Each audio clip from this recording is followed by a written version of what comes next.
बहुत पुरानी बात है, हिमालय में प्रसिद्ध मानस नाम की झील थी। वहां पर कई पशु पक्षियों के साथ ही हंसों का एक झुंड भी रहता था। उनमें से 2 हंस बहुत आकर्षक थे और दोनों ही देखने में एक जैसे थे, लेकिन उनमें से एक राजा था और दूसरा सेनापति। राजा का नाम था धृतराष्ट्र और सेनापति का नाम सुमुखा था। झील का नजारा बादलों के बीच में स्वर्ग जैसा प्रतीत होता था। उन समय झील और उसमें रहने वाले हंसों की प्रसिद्धि वहां आने जाने वाले पर्यटकों के साथ देश विदेश में फैल गई थी। वहां का गुणगान कई कवियों ने अपनी कविताओं में किया, जिससे प्रभावित होकर वाराणसी के राजा को वह नजारा देखने की इच्छा हुई। राजा ने अपने राज्य में बिल्कुल वैसी ही झील का निर्माण करवाया और वहां पर कई प्रकार के सुंदर और आकर्षक फुलाए के पौधों के साथ ही स्वादिष्ट फलों के पेड़ लगवाए।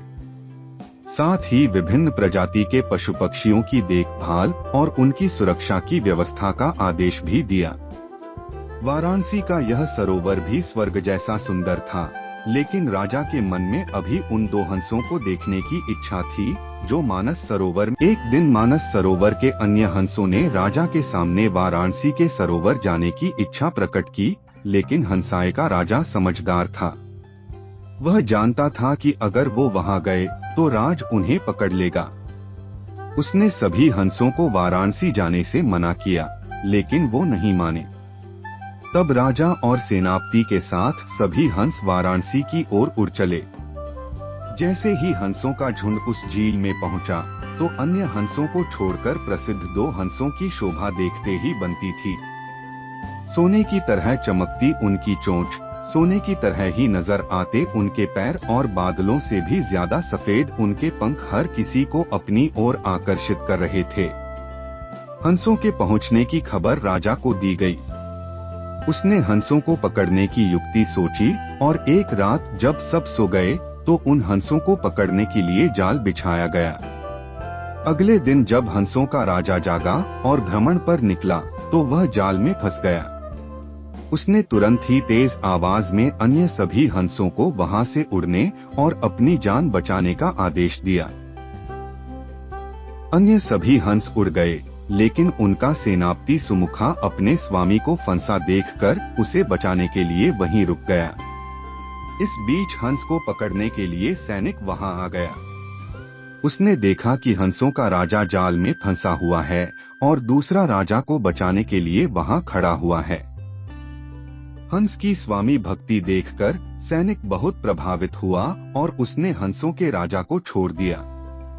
हंसों का राजा समझदार होने के साथ साथ दूरदर्शी भी था।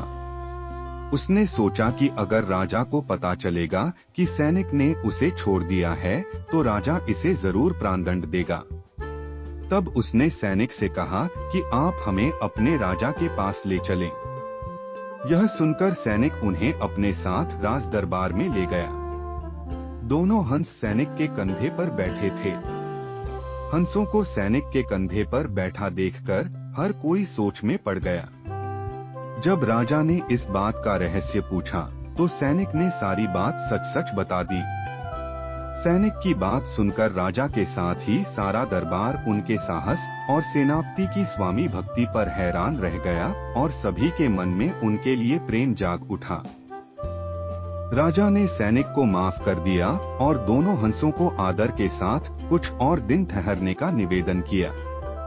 हंस ने राजा का निवेदन स्वीकार किया और कुछ दिन वहां रुककर वापस मानस झील चले गए। कहानी से सीख: किसी भी परिस्थिति में हमें अपनों का साथ नहीं छोड़ना चाहिए।